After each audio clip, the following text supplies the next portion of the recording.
আমাদেরকে ফলো করলে মানুষ অতটা সুস্থ হবে যেমনটি সুস্থ সে আগে ছিল। আপনি সুস্থ আছেন কিনা বা আপনি ভবিষ্যতে রোগী হবেন কিনা ক্লিয়ার। ডায়াবেটিস হওয়ারও 10 থেকে 15 বছর আগে আপনার হোমা আইআর বাড়তে শুরু করে। ইনসুলিন তৈরি হয়, তাদের ইনসুলিন দেওয়ার কোনো দরকার নাই। যাদের ইনসুলিন তৈরি হয় না তাদেরকে ইনসুলিন দেওয়া দরকার। ডায়াবেটিসের থেকে আবার ডায়াবেটিক রেটিনোপ্যাথি, নেফ্রোপ্যাথি, নিউরোপ্যাথি, ডায়াবেটিসের কারণে অ্যালজেমার্স, ডিমেনশিয়া, ডায়াবেটিসের কারণে গ্যাস্ট্রোপ্যারালাইসিস, ডায়াবেটিসের কারণে heart attack, brain stroke, paralysis, nerve damage, পা কাটা, এইভাবে যদি ধরি তাহলে ডায়াবেটিসের থেকে আবার শাখা প্রশাখা বেরোবে আরও 50-60টা। ইনসুলিন রেজিস্ট্যান্স যদি না থাকে তাহলে কি স্ট্রোক হবে, প্যারালাইসিস হবে, ইডি হবে, মেয়েদের পিসিওডি হবে, ফ্যাটি লিভার হবে, ডিসলিপিডিমিয়া হবে, ডায়াবেটিস হবে। এরকম হবে না, এরকম আরও আছে অনেক রোগ। আসসালামু আলাইকুম রহমতুল্লাহি ওয়া বারাকাতুহু। সবাই কেমন আছেন? আলহামদুলিল্লাহ, আল্লাহর দরবারে আমরা লাখো কোটি শুকরিয়া আদায় করি, কারণ তিনি আমাদেরকে সৃষ্টি করেছেন, এই পৃথিবীতে পাঠিয়েছেন এবং আমরা তার কাছেই চলে যাব। তো বর্তমানে আমরা আমাদের যে দেশ বাংলাদেশ, তো এখানে দেখা যাচ্ছে যে সুস্থ থাকার জন্য যে যে জিনিসগুলো আমাদের দরকার ছিল, যেমন ধরেন সুস্থ থাকার জন্য কি বিশুদ্ধ বাতাস দরকার নাকি দূষিত বাতাস দরকার? আপনারা জানেন যে আমাদের ঢাকা শহর বায়ু দূষণে চ্যাম্পিয়ন, এটা জানতেন আপনারা? কে কে জানো? বিশ্বের ভিতরে, হ্যাঁ। তাহলে আমরা ভালো ভালো কাজ আছে আমাদের যেগুলো দিয়ে আমরা বিশ্ব জয় করেছি, যেমন বায়ু দূষণ করে আমরা চ্যাম্পিয়ন হয়েছি, ঠিক আছে? এরকম যদি বলেন যে আমাদের ঢাকা শহরের ওয়াসার পানি কেমন, তো এটাও আশা করি প্রথমই হবে বিশ্বে, মানে নোংরার দিক থেকে। যদি বলেন ঢাকা শহরে গাছপালা কেমন আছে, যদি বলেন যে ঢাকা শহরে এটা কি অ্যাকচুয়ালি একটা বাসযোগ্য শহর কিনা, তারপর ঢাকা শহরে বসে আমি একটা খাবার খাবো, তো স্বাস্থ্যকর কোনো খাবার যেটা খেলে আমি সুস্থ থাকবো, এই ধরনের তোয়েব খাবার মানে আমার পাওয়ার সম্ভাবনা কতখানি? ধরেন একটা সত্যি সত্যি দেশি রাতা মোরগ ঢাকা শহরে পাওয়ার সম্ভাবনা কতখানি? একটা আসল মুরগি যেটা এবং ন্যাচারালভাবে চলাফেরা করে, ন্যাচারালভাবে খাওয়া দাওয়া করে, এই ধরনের একটা মুরগির ডিম, তো দেখা গেল হয়তো মুরগির জাত দেশি না, অথবা দেশি হলেও তাকে ফিট খাওয়ানো হয়েছে। তো এখন আপনি তো আর বাড়ি বাড়ি যে দেখার সুযোগ নেই, আপনি তো বাজার থেকে জিনিসটা ক্রয় করতেছেন নাকি? তো এখন আপনি কি শিওর যে এই মুরগিটার যে ডিম, হ্যাঁ, এই ডিমটা আসলে এই যে মুরগি ডিমটা পারছে সেই মুরগিটা অ্যাকচুয়ালি ন্যাচারালি চলাফেরা করে, ন্যাচারাল খাবার খেয়ে ন্যাচারালভাবে ডিম পারছে, এই ব্যাপারে আপনি নিশ্চিত? তা এখন সুস্থ থাকার জন্য কি ফার্মের ডিম বেটার হবে নাকি প্রাকৃতিক মুরগির ডিম বেটার হবে? এটা আমাদের নলেজে আছে, কিন্তু দেখা গেল যে সুস্থ থাকাটাকে এখন ধীরে ধীরে কেমন জানি অসম্ভব করে ফেলছে। এবং রেজাল্ট কি? রেজাল্ট হচ্ছে সবার ঘরে ঘরে এখন ওষুধ। তো আমি বলবো যারাই আপনারা ওষুধ খাচ্ছেন এবং রেগুলার ডাক্তার দেখাচ্ছেন, তো কিছু ওষুধ আছে যেগুলো আপনি ধরেন সাময়িক সময়ের জন্য খেতে হয়, যেমন ধরেন টাইফয়েড, ম্যালেরিয়া ইত্যাদি, এগুলো নিয়ে আমি আলাপ করছি না, হ্যাঁ। তো যেই ওষুধগুলো আপনার দীর্ঘ সময় খেতে হয়, তো সেগুলোর ভিতরে কি কি ওষুধ আছে? ডায়াবেটিসের ওষুধ আছে, প্রেশারের ওষুধ আছে, অর্থাৎ চলবে ওষুধ, গ্যাসের ওষুধ, ব্যথার ওষুধ, বুক ধড়ফড়ানি, কলজা কাঁপানি, ঘুমের ওষুধ, মানে যেগুলো দেখা গেলো ব্যথা ওষুধ খেলে ভালো, একটু পরে আবার ওষুধ খাইতে হয় মাঝে মাঝে নিয়মিত বেশি। গ্যাসের ওষুধ রেগুলার খাইতে হয়, টেনশনের ওষুধ খাইতে হয়, বুক ধড়ফড়ানি, কলজা কাঁপানি। এছাড়া প্রেশার থেকে পরবর্তীতে দেখা যাচ্ছে যে এটাকে বলে কোমরবিড কন্ডিশন, অর্থাৎ একটা রোগীর প্রেশার আছে, ডায়াবেটিস আছে, ফ্যাটি লিভার আছে, এটাকে বলে কোমরবিড কন্ডিশন। তাহলে সমস্যাগুলো একত্রিতভাবে বাড়ছে। আবার যদি হার্ট অ্যাটাক হয়ে গেল তখন আবার 7-8টা ওষুধ যুক্ত হচ্ছে। এরকম আপনাদের ক্ষেত্রে কি এমন নাকি অন্য কিছু, মানে এই ধরনেরই তো নাকি? মানে ওষুধ কি কমে যাচ্ছে কিনা, কথাটা হলো এটা।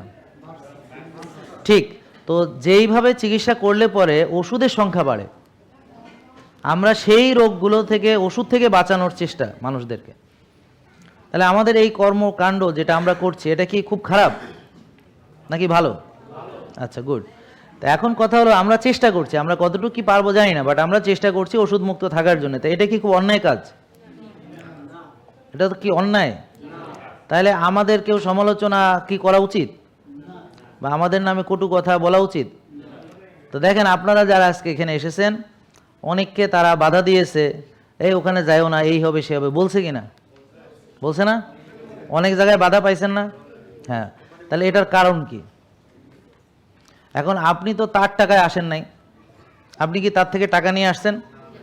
নিয়ে আসছেন, সে গাড়ি ভাড়া দিছে, তো সে পরীক্ষা নিরীক্ষার টাকা সে দিবে, তাহলে সে কেন আপনাকে বাধা দিল? এটার ব্যাপারে আপনাদের কি মতামত, বা কি বোঝেন কেন হইতে পারে এটা?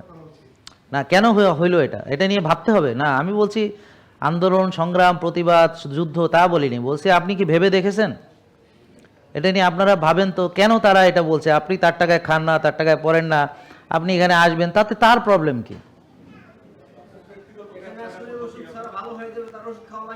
সেটা তো ডাক্তারদের বিষয়, কিন্তু ডাক্তার বাদেও তো অনেকে আপনার আত্মীয় স্বজন আপনারা নিষেধ করছে, যারা ডাক্তারই না। হ্যাঁ, তাহলে অ্যাকচুয়ালি এটা আপনি ঠিকই বলেছেন, অর্থাৎ মানুষ তার নিজের জ্ঞান দিয়ে অন্যদের বিচার করে এবং নিজেকে সে মহাপণ্ডিত মনে করে। কিন্তু আমার কথা হলো, আপনি যদি মহাপণ্ডিত হন খুবই ভালো, আপনি এক কাজ করেন, আপনি ওষুধ মুক্ত সুস্থ থাকেন এবং কিভাবে থাকা যায় আমাদের শেখান, আমরা শিখি, আমরাও আপনাকে ফলো করি, আমরাও সুস্থ থাকি। কি দেখা গেল পণ্ডিত সে নিজেই ওষুধ খায়, বুঝলেন নাই? যে আপনার পরামর্শ দিছে দেখলে সেও ওষুধ খায়। এখন চিকিৎসা বিদ্যা আপনারা কোথায় শিখেছেন? আপনারা যারা ডাক্তার না, তারা চিকিৎসা বিদ্যা কোথায় শিখেছেন? ডাক্তারের কাছ থেকে শিখেছেন। এখন তারা আপনাকে যা শিখিয়েছে সেইটা হলো আপনার জ্ঞান। দেখেন, বুঝতে হবে, কিন্তু খুব খেয়াল করতে হবে, আমার কথাগুলো কিন্তু ধরতে হবে, নাহলে সমস্যা। এটুকু কি বুঝতে পেরেছেন আপনারা যারা ফেসবুকে দেখছেন? কেমন আছেন সবাই? অনেকেই কমেন্ট করেছে, কমেন্টগুলো দেখতে পাচ্ছি। হ্যাঁ, আপনাদের সবার কমেন্ট দেখতে পাচ্ছি, প্রচুর কমেন্ট এসেছে। ইউটিউবে অনেকে কমেন্ট করছে, আলহামদুলিল্লাহ, সবার কমেন্ট দেখতে পাচ্ছি। তো আমরা আজকে গত কয়েকদিন ধরে আমি টানা কথা বলে যাচ্ছি, আজকে আপনাদের সুযোগ, আপনাদের থেকে কিছু শুনবো। কিন্তু বেসিক জিনিসগুলো আগে পরিষ্কার করে নিই, যে আপনাদের কি মনে হয় যে ওষুধ দীর্ঘদিন খেলে শরীরের জন্য ভালো? তাহলে কোনো একজন ডাক্তার এসে আপনাকে যদি ওষুধ থেকে বাঁচার উপায় বলে, তাহলে তার বিরুদ্ধে সবাই লেগে যাচ্ছে, কারণটা কি? বা ডাক্তাররাও বা তার বিরুদ্ধে লেগে যাচ্ছে কেন? এটা নিয়ে আপনারা একটু ভাববেন। দেখেন, আজকে আপনারা যারা এসেছেন তারা বেশিরভাগই নিশ্চয়ই অনেক দিন ধরে ডাক্তার দেখান কোনো না কোনো বিষয়, ঠিক? তো দেখায়ে যদি ওষুধ মুক্ত হইতেন তাহলে তো আজকে এখানে আপনারা আসতেন না।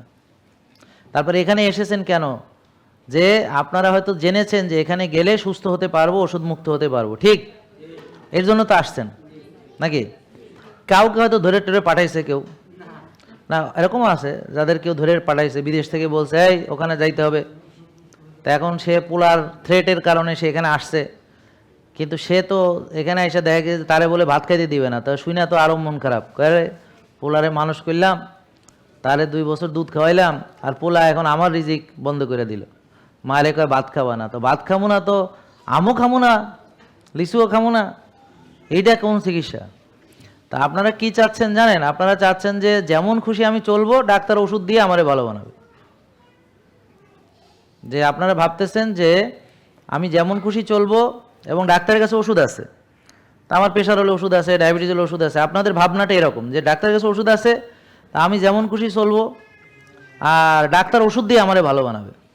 যেমন একজন বড় প্রফেসর, উনি শিক্ষক, তা উনি বলতেছে এই কথা, তাহলে অশিক্ষিত লোকের কথা পরে আসবে, যারা শিক্ষিত লার্নেড প্রফেসর এ ধরনের লোকের কথা আগে আলোচনা করি। বলতেছে যে সে ডাক্তারের কাছে গেছে, তার কিছু প্রবলেম নেই, তো ডাক্তার তাকে বলতেছে যে ভাই আপনি সিগারেট না ছাড়লে এই সমস্যা তো যাবে না। তো উনি বলতেছে সিগারেট ছাড়লে যে এই সমস্যা চলে যাবে সেটা আমিও জানি, আপনার কাছে তো আমি আসছি মিয়া ওষুধ নিতে, তা সিগারেট খাইয়েও কেমনে ভালো থাকা যায় সেই ওষুধ দেন। কথা বুঝেন নাই? এখন আপনারা আমাদের কাছে এসব কি বলেন যে আরে ব্যায়াম করলে ভালো থাকবে আমি জানি, তাহলে ব্যায়াম না করেও কেমনে ভালো থাকা যায় ওষুধ দেন। রোজা রাখলে ওজন কমবে, তো পাগলেও বুঝে যে আমি সারাদিন খাই নাই, রোজা রাখছি, অল্প একটু খাইছি, তো ওজন কমবে, তো পাগলেও বুঝে। এটা আবার শিকার কি আছে? আমি সারাদিন 6 বেলা খাইয়া কেমনে কোনো জুস টুস খাই ওজন কমানো যায় না, থাকলে সেটা দেন। বুঝেননি কথা? বা আপনার কাছে কোনো ওজন কমানোর ওষুধ আছে কিনা, থাকলে আমারে দেন। তো মানুষ কি ভাবতেছে জানেন, যে সে যেমন খুশি চলবে, তার মন গড়াভাবে, আর ডাক্তার ওষুধ দিয়ে দিয়ে সব ভালো করে দেবে। তো এই সুযোগটাকে কাজে লাগাইয়া ডাক্তাররা এখন আপনাদেরকে মানে আপনাদের পছন্দ অনুযায়ী, আপনারা যা পছন্দ করেন, ঠিক আছে তুমি অনিয়ম করো, নো প্রবলেম, মাসে মাসে আসবা, ওষুধ খাবা, চেক আপ করবা, বুঝলে, আমার ভিজিট দিবা, তুমি ওষুধ লিখবো সেখান থেকেও কিছু কামাবো, আর টেস্ট লিখবো সেখান থেকেও কিছু কামাবো। তোমার আমার তো রোগী ভালো হয়ে গেলে তো আর আসবে না কোনোদিন। একটা রোগ ধরেন আমার কাছে আজকে আসছে, এরপর সে আর সুস্থ, তার কোনো রোগ নাই, অসুখ নাই, ওষুধও নাই, বা অথবা বাদ দেন, সে একটা সুস্থ লোক আজকে একদমই সুস্থ, তার কোনো রোগই নাই, তো সে কেন ডাক্তারের কাছে যাবে? তখন আমাদেরকে ফলো করলে মানুষ অতটা সুস্থ হবে যেমনটি সুস্থ সে আগে ছিল, এটা সত্য। কিন্তু হয়তো তার যদি অনেক বেশি বয়স হয়, সেটা তো বয়সজনিত একটা প্রবলেম, সেটা তো অন্য জিনিস। যেমন বার্ধক্য, মৃত্যু, এটা তো আসবেই, এগুলোর তো কোনো ওষুধ নেই। আপনি 90-100 বছর বয়স হয়েছে, আপনি কি এখন 20-25 বছর যুবকের মতো কি আর থাকতে পারবেন? সে তো সম্ভব না। আমি যত লাইফ স্টাইলই মানিনি, কারণ আমার 53 বছর, আমার কি চুল কি পাকা বন্ধ করা যাবে? এটা তো সম্ভব না। কথা বুঝতে পারছেন? এরকম কিছু জিনিস হচ্ছে বয়সজনিত, কিন্তু আমাদের মানুষরা বয়স হওয়ার আগেই বুড়া, বয়স হওয়ার আগেই বুড়া। যেমন বাচ্চারা কি করে, খেলাধুলা করে, তা আপনারা কেউ খেলাধুলা করেন? তাহলে আপনারা বুড়া। আমি খেলাধুলা করে, আজকেও ব্যাডমিন্টন খেললাম, তাহলে আমি হলাম বুড়া না? কথা বোঝেন নাই নাকি? তারপর তরুণদের কি থাকে, শক্তি। এখন আপনার শক্তি কি আছে না কমে গেছে? কমছে, তার মানে আপনি বুড়া, মানে বুড়ো হচ্ছেন। বুড়ো হলে মানুষের কি হয়, শক্তি কমে যায়। তা আপনি এখনো সত্যি সত্যি হয়তো বুড়া হননি, কিন্তু আপনার যে শক্তি সেটা কমে গেছে, তার মানে আপনি কি হয়েছেন, শক্তির দিক থেকে বুড়ো হয়ে গেছেন। কি বোঝা যাচ্ছে? তারপর একটা ছোট বাচ্চা ছেলে, সাধারণত আশা করি সে তো আর কোনো ওষুধ খায় না, খায় কি? তার কোনো ডায়াবেটিস হয়তো নাই, সাধারণত যদি এখন পাচ্ছি 8-9 বছরের বাচ্চা, 11 বছরের বাচ্চা ডায়াবেটিস, টাইপ ফ্যাটি লিভার, এগুলো, তার ওজন 95 কেজি, 92 কেজি, 88 কেজি, হ্যাঁ। কিন্তু আমরা কি, যে একটা বাচ্চা যদি সে ছোট, সাধারণত সে নিশ্চয়ই ডায়াবেটিসের ওষুধ খায় না, কি ভাই কথা বলেন? খায় না, তাই না? কিন্তু আপনি খান, তাহলে আপনি কি বুড়া না বাচ্চা? বুড়া। আমি খাই না, তাহলে আমি বাচ্চাদের দলে। মানে মানুষ যে শুধু বয়সে বুড়ো হয়, তার চেয়েও সে শক্তি কমে গেল, বুড়ো হলো, সে এখন ওষুধ খায় বুড়ো হয়ে গেল, বুঝলেন নাকি? তারপর ধরেন আগে আপনি যখন বাচ্চা ছিলেন তখন বল নিয়ে লাফাইতে পারতেন, দৌড়াইতে পারতেন, এখন কি সেটা পারেন? পারেন না তো, তাই না? তার মানে আপনি কি বুড়ো। কথা বুঝতে পারছেন? আপনি কি হয়েছেন, বুড়ো। তো তখন আপনার কি এত বড় ভুঁড়ি টুড়ি ছিল যখন বাচ্চা ছিলেন? সাধারণত আপনারা যখন বাচ্চা ছিলেন ছিল কি? তাহলে আপনার এত বড় একটা ভুঁড়ি হয়েছে, তাহলে আপনি কি হলেন, বুড়ো। তাহলে এইভাবে আমরা নানানভাবে বুড়া হই। এছাড়াও তখন যে আপনি হাসি খুশি ছিলেন, এখন কি আপনার সেই হাসি খুশি ভাব আছে? এখন তো মানে বিরক্ত, নিজের প্রতি, সংসারের প্রতি, আর চাকরি বাকরি ব্যবসার প্রতি, আর কত কি, ঠিক কিনা? ওষুধের প্রতি এবং ডাক্তারের প্রতিও, নাকি? আর কত ডাক্তার দেখাবো? এখানে বেশিরভাগ লোক যারা কয়েক বছর ধরে ডাক্তার দেখায়, ধরেন 10-15 বছর, ডাক্তার, ভিজিট, আবার ফাইল, আবার পরীক্ষা, আবার ভিজিট, আবার ফাইল, আবার ওষুধ, ওষুধ বাড়তেছে, ওষুধ বেড়ে বেড়ে 4-5টা হয়ে গেছে। তাহলে এটা মানুষ আর কত? তারপর যখন ইনসুলিন মারে, আরে আল্লাহ, ওই যে একজন সিলেটি বোন এসে বলে গেল ওদিন, যে ও যে ফুডা করে, ফুডা, হ্যাঁ মুরব্বী, হ্যাঁ ফুডার তো বাইসা, হ্যাঁ মহা খুশি, 16 বছর নিজে নিজে ফুডা খুঁজছে। ফুডা করো, সিলেটের ভাষায় বলছে, শোনেন না নাই আপনারা? ফুডা ওরে ফুডা করে, নিজে ফুডা করে, হ্যাঁ। তা এখন 16 বছর ফুটা করছে নিজে, তা এখন ফুটা থেকে যে এখন করা লাগে না, এতেই মহা খুশি, আমার এখন ফুটা করা লাগে না, আগের 3 বেলা ফুটা করা লাগে। আপনি সুস্থ আছেন কিনা এটা বোঝার জন্যে দেখেন, হোমায়ার, যদি কোনো ডাক্তার আপনাকে হোমায়ার করায়, বুঝবেন যে ও আসলে কোনো ওষুধ লেখা ডাক্তার হইতে পারে না। যদি দেখেন যে কোনো ডাক্তার, আপনার ডায়াবেটিস আজকে 20 বছর, 25-30 বছর, কিন্তু কোনোদিন তারা হোমায়ার করাবে না, কোনো দিনও করাবে না। কেন করাবে না জানেন? কারণ এটা হলো রুট কজ বুঝেন, গোড়া। তা আসেন, হোমায়ার দিয়ে কোষের ওভারলোড বোঝা যায়, কি বোঝা যায়? গুড। ওভারলোড, ওভারলোড মানে কি? ধরেন কোষে কোনো একটা জিনিস, যেটা ধরেন চর্বি, পরিমাণ এত বেশি যে কোষ আরো নতুন শক্তি ঢোকানোর মতো স্পেস দিতে পারতেছে না। ক্লিয়ার? ওভারলোড মানে কি? ধরেন একটা গাড়িতে ওভারলোড মানে কি? আমার রুমে ধরেন এখন কোনো লোক বসার আর জায়গা নেই, এখন আসলে দাঁড়াইতে হবে, ওভারলোড। কিছুক্ষণ পর দেখা গেল দাঁড়ানোরও জায়গা নেই, বুঝতে পারছেন? কিছুক্ষণ পর দেখা গেলো যে লাগালাগি করেও দাঁড়ানোর জায়গা নেই, জ্যামপট অবস্থা বলে, কি বলে? জ্যামপট অবস্থা। তাইলে কোষের ওভারলোড। তাহলে হোমায়েড দিয়ে আমরা কি বুঝি? কোষের। খেয়াল করেন, এই যে দেখেন সেলুলার কোষ ওভারলোড। ক্লিয়ার? হোমায়ার। আপনি সুস্থ আছেন কিনা বা আপনি ভবিষ্যতে রোগী হবেন কিনা, ক্লিয়ার? ডায়াবেটিস হওয়ারও 10 থেকে 15 বছর আগে আপনার হোমা আইআর বাড়তে শুরু করে। আপনি যদি হোমা আইআর 1 রাখতে পারেন, 1 মানে 1 না, 1 মানে 1-এর পাশাপাশি, ধরেন 0.5 to 1.5 বা অন্তত 2-এর নিচে, খেয়াল করেন। তাহলে হোমায়ের কত থাকলে ভালো? সবাই বলেন। এইভাবে না, এইভাবে বলেন, দেখি আঙ্গুল কই, সবাই বলেন 1।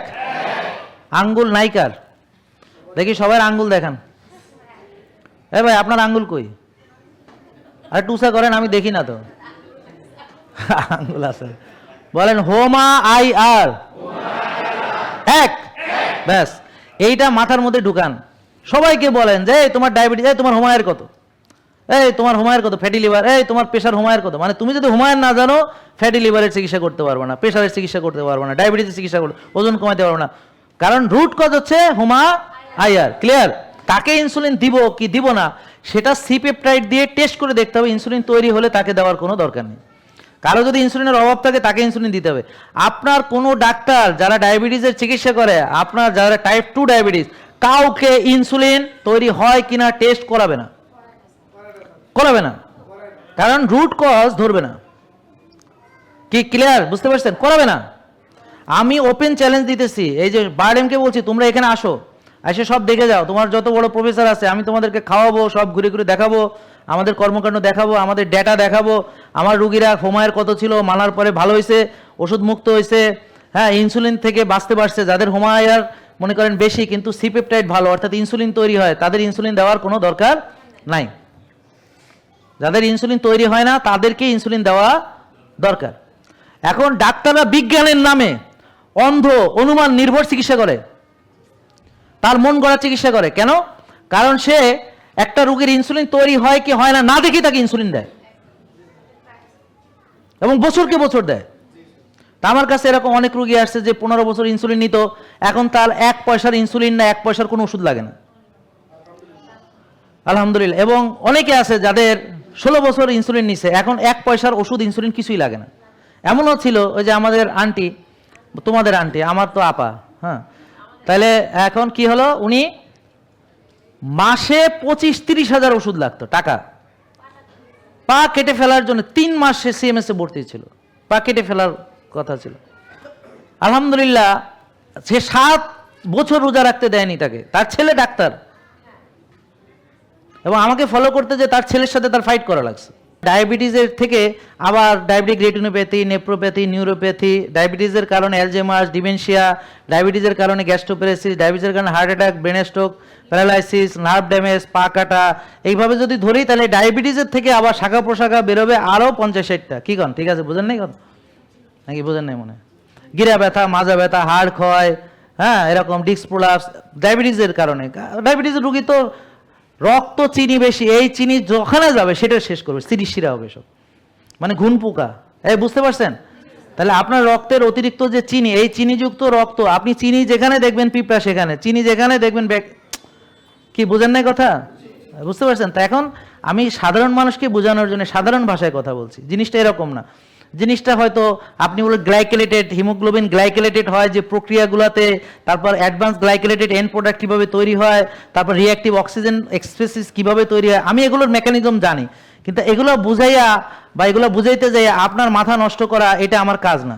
ইনসুলিন রেজিস্ট্যান্স যদি না থাকে, তাহলে কি স্ট্রোক হবে, প্যারালাইসিস হবে, ইডি হবে, হ্যাঁ মেয়েদের পিসিওডি হবে, ফ্যাটি লিভার হবে, ডিসলিপিডিমিয়া হবে, ডায়াবেটিস হবে, হ্যাঁ এরকম হবে না। এরকম আরও আছে অনেক রোগ, আমি জাস্ট সব তো জায়গা ধরবো না, বেজরগুলো ধরছে, যেগুলো শাখা প্রশাখা আবার আছে। দেন স্ট্রোকের শাখা পোশাক আছে। ইডি হলে তো একটা পুরুষের জীবন তেনা তেনা হয়ে যাবে, তার ডিপ্রেশন, অ্যাংজাইটি, তার পার্সোনালি সব ধ্বংস। পিসিওডি হলে তো একটা মেয়ের জীবনই শেষ। কথা বুঝতে পারছেন? পিসিওডি ওই যে মেয়েদের যে বুকে লোম গজায়, দাড়ি হয়, মোষ হয়, মাসিক হয় না, ওভারিতে সিস্ট হয়, হ্যাঁ, ঘাড় কালো হয়, বগল কালো হয়, মাথায় টাক হয়, চুল পড়ে, তারপরে যে মুখে ব্রণ হয়, হ্যাঁ, এ ধরনের পিসিওডি। বোঝেননি কথা? Fatty liver. তাহলে এখন ডাক্তাররা কোনোদিনই এই রোগগুলোর মূল উৎপাদন করবেন না। তারা কি করবেন? গাছের গোড়ায় পানি দিবেন আর ডালপালা বলবেন ছাড়ছেছি। যখন ডায়াবেটিস নিয়ে ডাক্তারকে দেখাতে যাবে, তাহলে ডাক্তার বলবে 6 বেলা চিনি খান আর ওষুধ ইনসুলিন দিয়া চিনি কমান। কি বোঝা গেল?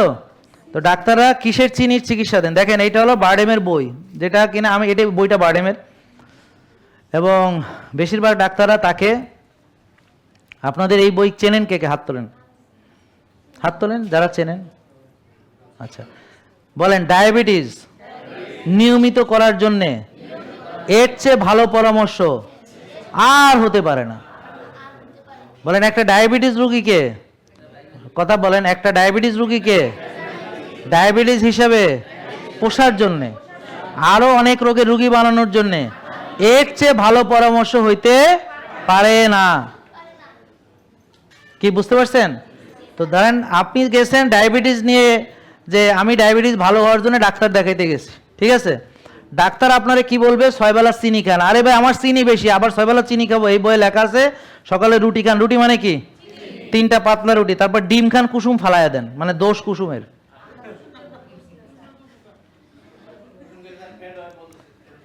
ওই আপনারে ওরা যা শিখাবে এটা হলো আপনার রুগী পোষার জন্য। হ্যাঁ, ওদের পরামর্শ নিলে আপনি জীবনে ভালো হতে পারবেন না। মানে ওরা যা করবে উল্টো চলেন। ওরা যদি কে গরুর মাংস খাবে না তো গরুর মাংস খাবেন, ওরা যদি কায় ঘি খাবে না তো ঘি খাবেন। হ্যাঁ, ওরা যা খাইতে করবে এটা খাইয়েন না, আর যা নিষেধ করে খান, আপনি রুগী থাকবেন না। জেকে লাইফস্টাইল, ওষুধ মুক্ত সুস্থ জীবন।